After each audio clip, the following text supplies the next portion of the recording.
This man Luka is having a crazy season this year, putting up stats that are equivalent to Michael Jordan. But some people are saying Luka Doncic is suffering NBA hell. And is he really making his teammates worse?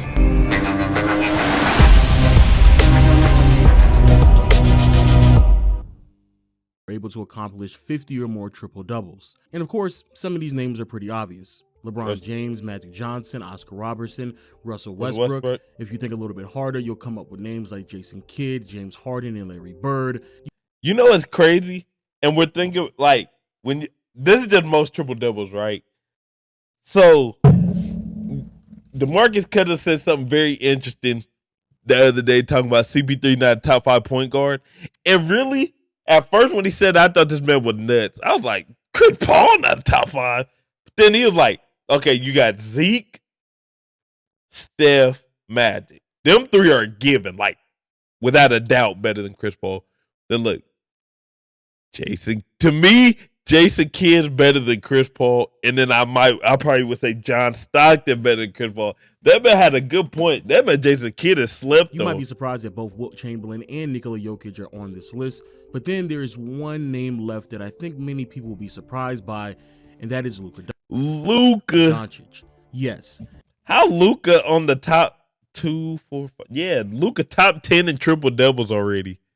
That's insane. At the age of 23 years old, Luka has reached statistical feats that is taking at 23, he's top 10 all time in triple doubles. And it doesn't just stop at triple doubles. So far this season, he's averaging nearly 33 points per game, which is the 5th most points that someone of his age or younger has averaged in NBA history. At the pace in which he's going, Doncic is more than likely going to finish top 15 all time in assists. And even though Luka has only participated in 28 playoff games, he still has the same amount of 40-point outings in the postseason as Carmelo Anthony. This is nuts. This man Luka's a different breed. Like, Luka really is a different animal. 15 all time in assists. And even though Luka has only participated in 28 playoff games, Luka's only played 28 playoff games. He still has the same amount of 40-point outings in the postseason as Carmelo. Listen to this. He's only played in 28 playoff games.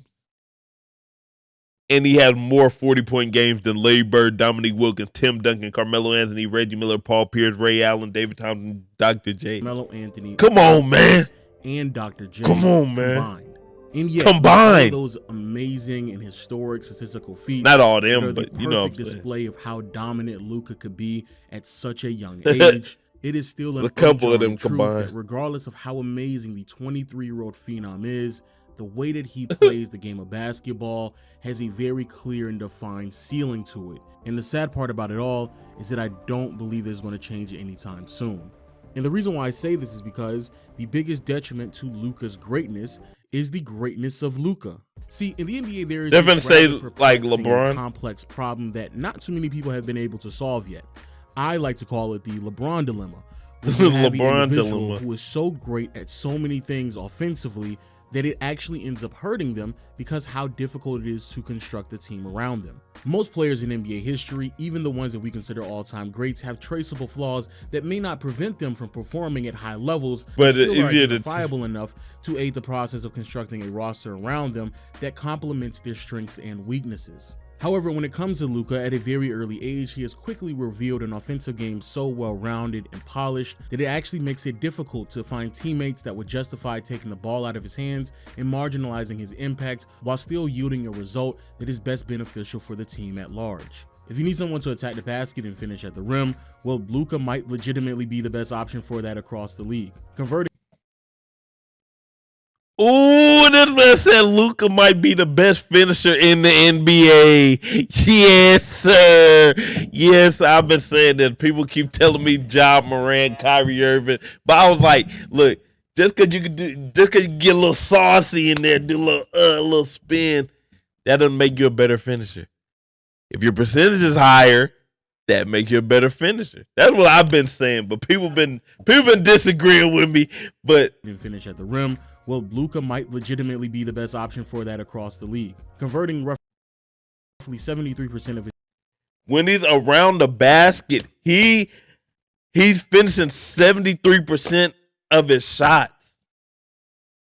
The only people doing that are big men. He's finishing more efficient at the rim than Giannis is. Shots at the basket to go along with the volume That's and crazy. consistency in which Luka drives at the rim not only makes him the best guard finisher. Nick Claxton shooting almost 80%. On par with some lob finishing bigs. What about shot creation and tough shot making? The step back threes, the floaters, Luka got that, fadeaways, and even when it comes to post play, this between year, Luka and KD for tough bucket getter. And the numbers back this up as well, as Luka is one of the more prolific ISO scorers in the NBA so far this season.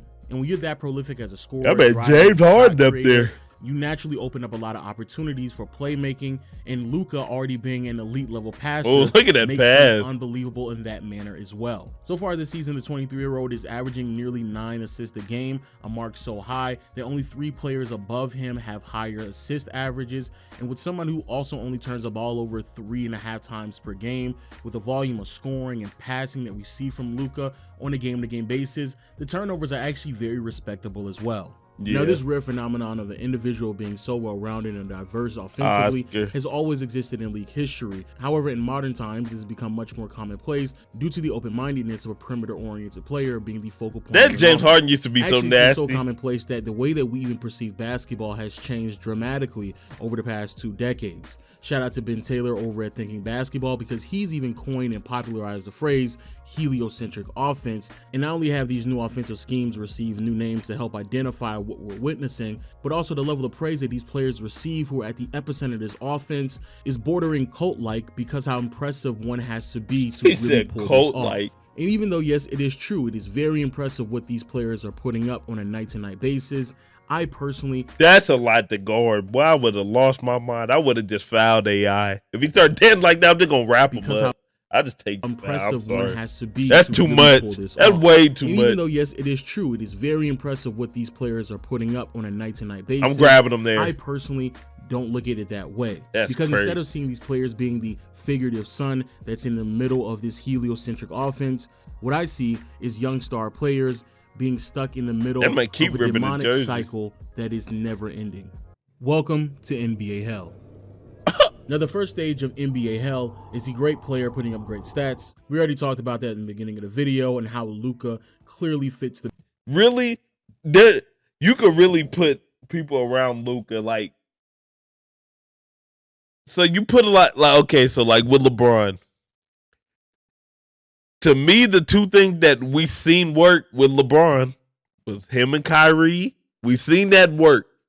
And then we see him and AD work. To me... A player like AD would be like the best fit. So I think like if Luka had Joker, they would be disgusting. I think if Luka had Joker, they would be nasty. They would be so nasty. I don't think so. They would bring each other down, but they win more games. Like you get like, for instance. Huh? Like both of them would have a legit chance to win it all. Because if you think about the Dallas Mavs, you don't really think they, like, it's literally Luka and then everyone else can just shoot. But you don't really think, do you think the Mavs have a legitimate shot to win it all? No. Nuggets? No. If them two on the same team? Yes. And I think their numbers would go down since they're both on the same team. But I think their winning would go up.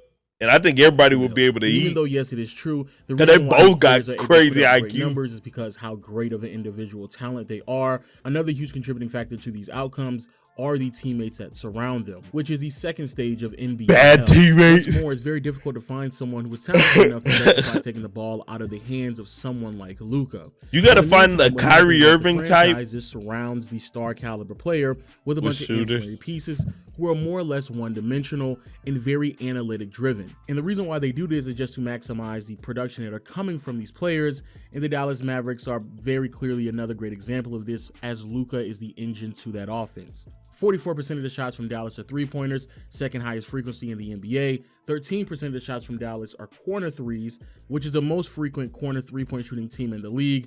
And the Mavericks are also dead last. Oh, this is by Luka. And even though, yes, in theory and in practice, this does produce offensive production that can reach all-time highs, and even though, yes, it is very easy to mold the narrative around the concept of the individual star making his teammates better because how efficient and productive his teammates become since he is on the floor, and all that sounds great, but in my mind, there's another approach you should take to this, and it's the fact that because of this style of offense, it actually makes his teammates worse because how dependent they are on one individual player to create everything for them. And again, that is being... Again, if you just get like a AD or a Kyrie type of player, it would depend on Luka, how Luka would take that. Like LeBron let him eat. He'd have the ball, of course, but then LeBron would defer and let those people eat. Or like with AD, he would keep feeding AD. AD got this, AD in the post. Pick and roll, AD lob, AD here. Like he was letting even now, even though LeBron's not the player he is, he lets AD eat, and they look a lot better when that happens. So like that LeBron AD connection is serious. So I think he needs someone either like that, which I don't know who that would be. Like if they're the two best players in the world, so of course they're not gonna team up. But like if Luka had Giannis, this would be. It would, man. With the Dallas Mavericks and Luka Doncic, it would be over the past 4 seasons, there is a noticeable drop off in accuracy. Like I'm telling you, if you team up Joker and Luka, comparison to when he is playing, and even everyone's finna eat 3-pointers that certain players are able to produce. Again, a noticeable drop off when Luka is off the floor. But easily the best way to capture this is just looking at the on-off numbers over the past 4 seasons. And of course, to Luka and the Mavericks, there will be a drop off scene when you take the best player off the floor and replace him with a bench player.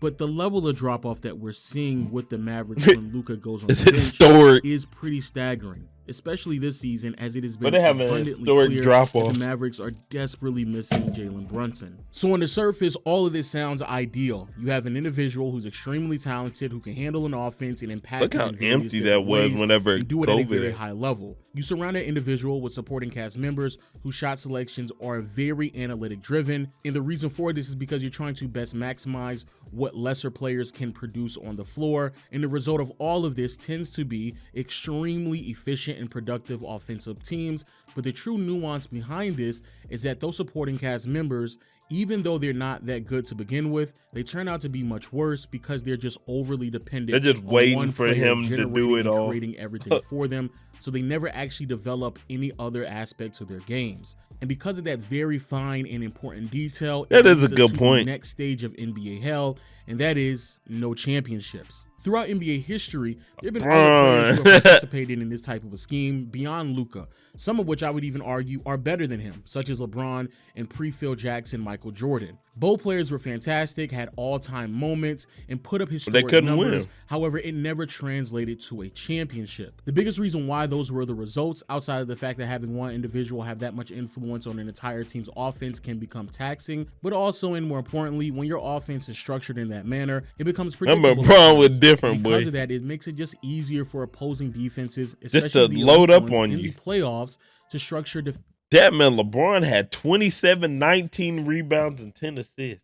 He probably was like 24 at that time. Defensive schemes. That's nuts. The production that has made those teams perform at all-time highs. Also, this concept has been openly talked about with certain NBA players, like the late great Kobe Bryant. About James Harden style of play back when he was in Houston. I'm not a fan of in terms of winning championships. I don't think that style is ever going to win championships. If you take one player, you put him at the top of the key, or you put him on the wing, and you're running screen rolls, you're always in front of the defense. The defense can key on that, particularly in the playoffs. And that's easy to defend. And then you have Sean Marion and Rajah Bell talk about the predictability in the offense that they participated in that led to them never winning a championship. What stopped us from ultimately getting over that hump in Matrix's estimation, in hindsight?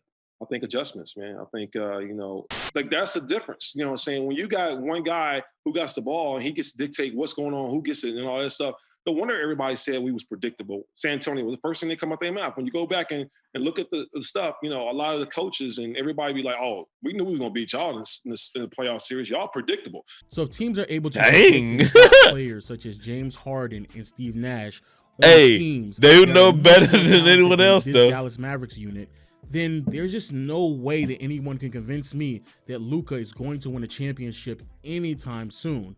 And as we all know, when you have a player as great as Luka Doncic, who isn't able to win championships, what quickly follows behind that is criticism, which is our final stage. Look, we already know how this goes. Luka is an all-time great talent who has the ability to put up all-time great stats, which means that the expectations that are placed upon him will be the same ones that other all-time great players received, which is winning a championship. So when he fails to do so, especially if he cannot consistently make deep postseason runs, the level of criticism that will rain on him will be the same that other all-time great players received when they didn't win championships. And the sad part about it all is that I don't believe that he deserves it. I do believe that it is unfair, but I know That for man a fact that it is Skip, man. coming. They were But fighting. here's where things get worse. And this is why I say when you're stuck in NBA hell, you are in an endless cycle. When Luka starts to receive that harsh and relentless criticism that will come to him, That man gonna the only leave. way that people are going to be able to defend him and justify putting his name in conversations That with man gotta other leave. all-time greats He got changed is by teams. using those exact same great numbers that started off this endless cycle to begin with. And I know this will be the case because the NBA media did this to LeBron for basically 2 decades. LeBron would go out there and put up all-time great numbers while sharing a roster with bad teammates that never resulted in a championship, and because of that, it would lead to criticism, but then his defenders would then use the numbers that he posted that he up did. to prove that he really is that great of a player. That man, the So I great already look know what's gonna crazy happen to ball. Luka. And again, I believe it's unfair. And it's not because I don't understand nor follow the logic, because I do. It's just because I believe You got to the way leave we at that assess point. all-time great They gonna players lose this. shouldn't Well, be I don't heavily know. I dependent doubt. on what they do statistically. Going back to great players in the heliocentric offense like LeBron and MJ, both of them put up great numbers, but made sacrifices and adjustments to their games when it was time to win championships because of the systems that they had to adapt to. So I hope the same thing happens to Luka sooner than later, even though it is great to see. See, I think he just needs and it's crazy because with them two, literally with Jordan and with LeBron, once they got teammates that were capable of doing something, then they won. I just think you need to pair them up with someone who's I think if you just pair them up with an all-star, they'd have a real shot. Just an all-star. I don't know what star, I don't know what all-star. If you could just pair him up with a all-star, and then, of course, he's going to have to adjust his game. He's got to be willing to do that. If that happened, then they Be win. historic, and I will be buying That's a what I ticket think. to watch Luka live because I have to witness what is happening right now. However, I don't need to see 2 or 3 seasons of Luka averaging 30 points and 8 or 9 assists for me to know that he is an all-time great offensive player. It's already understood. What would be more valuable Yes, to me sir. is if the young phenom is able to flourish in an infrastructure that takes the ball out of his hands, that lends itself to a level Yeah, of he's success going to have to that change his results in game and make multiple sacrifices for championships. sure. But until then, Luka, my boy, you are in But y'all got to get him some, Kristaps wasn't enough. I'm sorry. That man, he was too inconsistent. Y'all got to give him a real star. NBA hell. Every single night, people are going to expect you to put up all-time great numbers just for your team to barely compete. And then when it doesn't work out and you don't win a championship, those same people will then criticize you for not winning a championship, even though they know, like I know, like you know, like everybody else knows, the system that is set in place for you to put those numbers up will never lead to a championship. But hey, those are just my thoughts. Please let me know what you think about the video in the comment section below. Also, hit the subscribe button and notification bell to be updated on when I upload videos on these channels. Also, make sure you check out my second channel as well. The link will be in the description. And until next time, I'll see you all later. Peace. That's it for the video, man. What do y'all think about Luka? Do y'all think that man's going to be in this cycle? He calls it the NBA hell. Or is he going to what do you think Luka needs? Y'all put it in the comment below. That's it for the video. Make sure you like, comment, share, hit the subscribe button. I'll catch y'all on the next one. Till then, I'm out. Peace.